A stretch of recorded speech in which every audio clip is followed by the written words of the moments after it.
What's up, cool people? I'm Matt Conroy. Welcome back to our Bible study. Okay, so it is time we looked at Numbers 35, and basically still establishing kind of what all the Israelites are planning slash supposed to do once they cross the Jordan River and get into the Promised Land and establish themselves. Before they actually go and cross the river. Even though some of the tribes don't want to live on the other side of the Jordan, the men are still going to go fight with their, I don't know if you'd say brothers exactly, but brothers of a sort, at least. And yeah. We've figured out kind of the general outline of where they're going to be in the Promised Land, like where all that geographically would take up. And we figured out who's going to decide how the land gets divided. They haven't conquered the land yet, so obviously they can't divide it yet. Anyway. Okay. So then I don't think there's too much more context to give here. So, yeah, let's hop in. Numbers 35, here we go. While Israel was camped beside the Jordan on the plains of Moab, across from Jericho, the Lord said to Moses, "Command the people of Israel to give to the Levites from their property certain towns to live in, along with the surrounding pasture lands. These towns will be for the Levites to live in, and the surrounding lands will provide pasture for their cattle, flocks, and their livestock, or other livestock. The pasture land assigned to the Levites around these towns will extend 1,500 feet from the town walls in every direction. Measure off 3,000 feet outside the town walls in every direction, east, south, west, north, with the town at the center. This area will serve as the larger pasture land for the towns." Okay, so do from the town walls in every direction. So pasture land assigned to the Levites around these. Sorry, I'm just trying to figure out the breakdown of like the area, but overall, I guess it's like they get a 3,000 square foot area for each of these towns that's established, I guess. Footnote there. Hebrew says 1,000 cubits. Probably says like 2,000 cubits there. And I'm sure the, meters and or feet measurements are kind of rough estimations based on our best understanding of what a cubit was. Okay, so certain towns out of the lands assigned to the other tribes are going to be given to the Levites. Meaning, I guess that the overall populace of the Levites will actually kind of live somewhat scattered amongst the other tribes. It's probably going to explain more here in a bit, so maybe I should just read that before I dig too much into that thought. So, verse 6. 6 of the towns you give the Levites will be cities of refuge, where a person who has accidentally killed someone can flee for safety. In addition, give them 42 other towns. In all, 48 towns with the surrounding pasture land will be given to the Levites. These towns will come from the property of the people of Israel. The larger tribes will give more towns to the Levites, while the smaller tribes will give fewer. Each tribe will give property in proportion to the size of its land. So, yeah, seems like they're somewhat going to be scattered amongst the other tribes. Which, I mean, given that each tribe, which will have, their own portions of the land, will sort of get to decide for themselves what they give the Levites, I suppose isn't, like, a terrible way to do it. I don't know. But in all 48 towns with the surrounding pasture land, so if the whole 3,000 square feet thing is right, then, oh geez, 48 times 3, that would be, what, 120, 144,000 square feet then? Which, 144,000 is an interesting number that comes up multiple times in the Bible. But I don't know if I need to dig into that right now. That does wind up also being 12 times 12, which, yeah, I mean, because if you multiply that by 4, but divide that by 4, you get 12 by... Yeah, so yeah. Okay. Moving along, then. We talked a bit about cities of refuge, because 6 of the Levite towns will be said cities of refuge, but I guess we're going to get more into that here. Starting with verse 9. The Lord said to Moses, "Give the following instructions to the people of Israel. When you cross the Jordan into the land of Canaan, designate cities of refuge to which people can flee if they have killed someone accidentally. These cities will be places of protection from a dead person's relatives who want to avenge the death. The slayer must not be put to death before being tried by the community. Designate 6 cities of refuge for yourselves, 3 on the east side of the Jordan River, and 3 on the west in the land of Canaan. These cities are for the protection of Israelites, foreigners living among you, and traveling merchants. Anyone who accidentally kills someone may flee there for safety."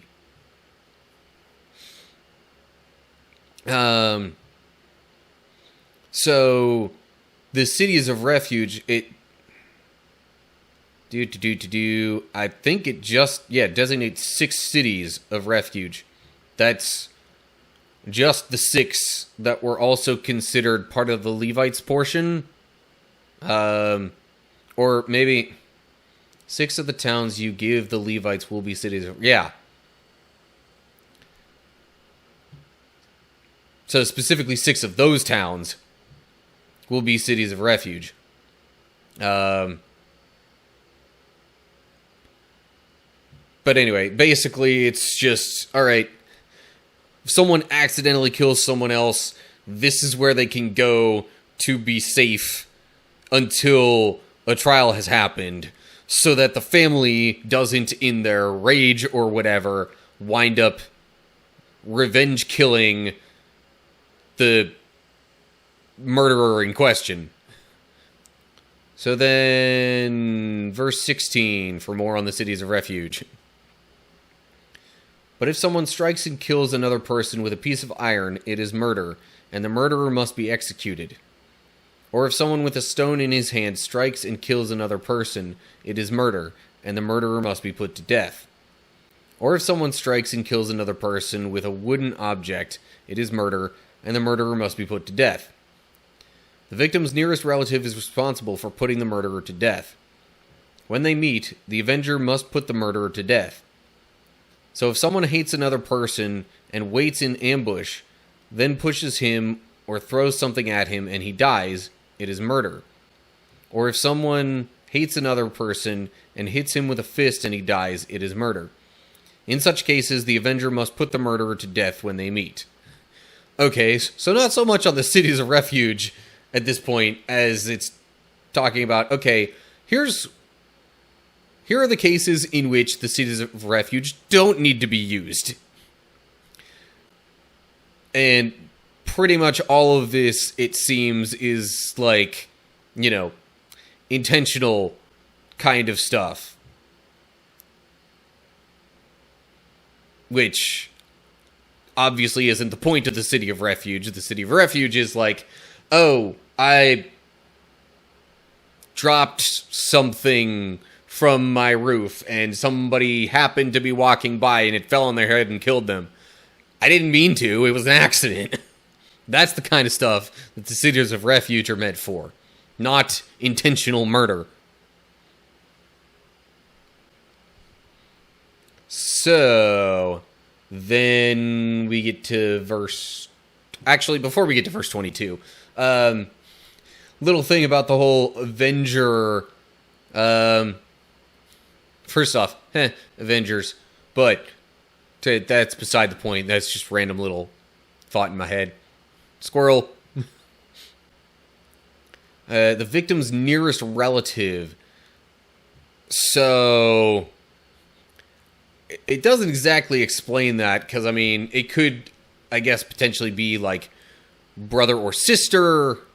I don't know if brother or sister would assume to be closer relative than mother or father, but I would assume those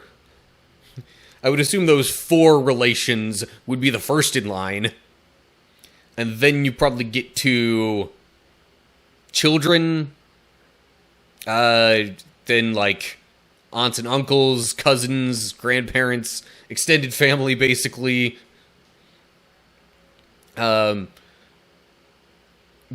I wonder if it's going to get into, like, hey, if somebody who's not the designated Avenger winds up killing the murderer in this case, like, if that is then also considered murder worthy of the death penalty. Again, might get into that, so maybe I should just read along. Thought done. Verse 22. But suppose someone pushes another person without having shown previous hostility, or throws something that unintentionally hits another person, or accidentally drops a huge stone on someone, though they were not enemies, and the person dies. If this should happen, the community must follow these regulations in making a judgment between the slayer and the avenger, the victim's nearest relative. The community must protect the slayer from the avenger and must escort the slayer back to live in the city of refuge to which he fled. There he must remain until the death of the high priest, who was anointed with the sacred oil. Huh. Odd little stipulation, I would say, but maybe that'll explain more here in a bit. Community must protect the slayer from the avenger, escort the slayer back to live in the city of refuge to which he fled. So, I guess there's the initial flight of the slayer, who accidentally killed a person. It doesn't say that the trial has happened yet. But in any case, you know, they're supposed to then live in that city to which they fled, I guess. I'm curious when the trial of the Slayer comes into play with this, so maybe I should just continue reading. Verse 26. But if the Slayer ever leaves the limits of the city of refuge, and the Avenger finds him outside the city and kills him, it will not be considered murder. The Slayer should have stayed inside the city of refuge until the death of the High Priest. But after the death of the High Priest, the Slayer may return to his own property. These are legal requirements for you to observe from generation to generation, wherever you may live.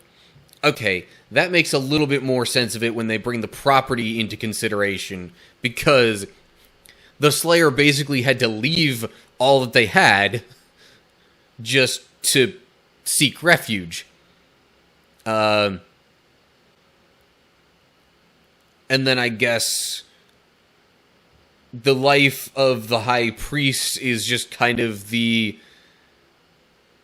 allotted time to say, okay, you are no longer legally held responsible for the death of this person. You can now return to your property that you rightfully own but had to flee. But I mean, that could potentially be a long time. So that just makes me wonder what happens in the meantime. Like, what does the rest of the Slayer's family do? Like, do they pass on the property, like, under normal circumstances, maybe, if they can't provide for it, or be able to, like, if they have debts that they have to pay and other things like that to provide for themselves? I mean, I guess otherwise life goes on as if the Slayer had basically died because they have to live separated.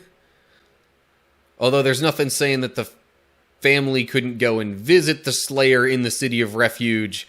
It's just that the Avenger can't go to that city and kill the Slayer, because that's not allowed. It's a city of refuge. You're defeating the purpose of it being a city of refuge if you allow that.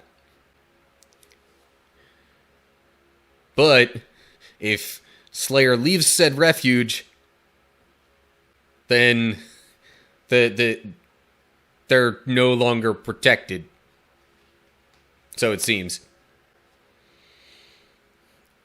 Okay. One last little section to look through here for this chapter, and then maybe I can give some final thoughts and even further contemplate what questions I have left after all this. So anyway, verse 30. All murderers must be put to death, but only if evidence is presented by more than one witness. No one may be put to death on the testimony of only one witness. Also, you must never accept a ransom payment for the life of someone judged guilty of murder and subject to execution. Murderers must always be put to death. And never accept a ransom payment from someone who has fled to a city of refuge, allowing a Slayer to return to his property before the death of the high priest. This will ensure that the land where you live will not be polluted, for murder pollutes the land. And no sacrifice except the execution of the murderer can purify the land from murder. You must not defile the land where you live, for I live there myself. I am the Lord who lives among the people of Israel. So, yeah, that still doesn't answer most of my questions, but make atonement for murder rather than purify the land from murder is what the footnote said there. So, not a thought that we often spend much time on, this whole idea of murder polluting the land. I mean, although I guess it's a similar idea and statement to, the original sin in the Garden of Eden, Adam and Eve, their sin put a curse upon all the land. It's not surprising then that further sin would cause further distortion, disruption, pollution of the land. Which, if it's straight up murder, yes, that's sin. But yeah, that still doesn't really answer my question, because it mentioned, like, being put on trial somewhere in the mix of all this, did it not? Yeah. Must not be put to death before being tried by the community. I guess the trial is just, where you have any witnesses, come and give their testimony and that kind of thing. And I guess at that point, to, like, backtrack a little bit, death happens, the Slayer, whether intentional or unintentional, flees to a city of refuge. Then there's a trial. If they're found guilty, I would assume then the whole Avenger situation comes into play, and they then kill the murderer. But then, if they're found not guilty, I guess then they still have to live the rest... Well, they still have to live in the City of Refuge until the death of the High Priest. That's the impression I get. Yeah, I guess I don't really have too many other thoughts on this chapter, so I think I'll just call it off at that. It pretty much explains, you know, the purpose of the Cities of Refuge and how they work. It's just, you have to read between the lines a little bit to figure out the whole process of the situation. So, yeah. But I think I've explained it to the best of my understanding. Okay, so there was a little bit in there about towns for the Levites and how those would get divvied up within the Promised Land. And then there was a bunch of info on Cities of Refuge, what they were for, who would use them, and, like, kind of proceedings related to whether they needed to be used or not. But, yeah, all just kind of expanding, I guess, or getting into a little bit more detail on, you know, how the Promised Land was going to be used, who it would go to, how it would be divided, that kind of stuff. But anyway, as always, like and share if you enjoyed the video.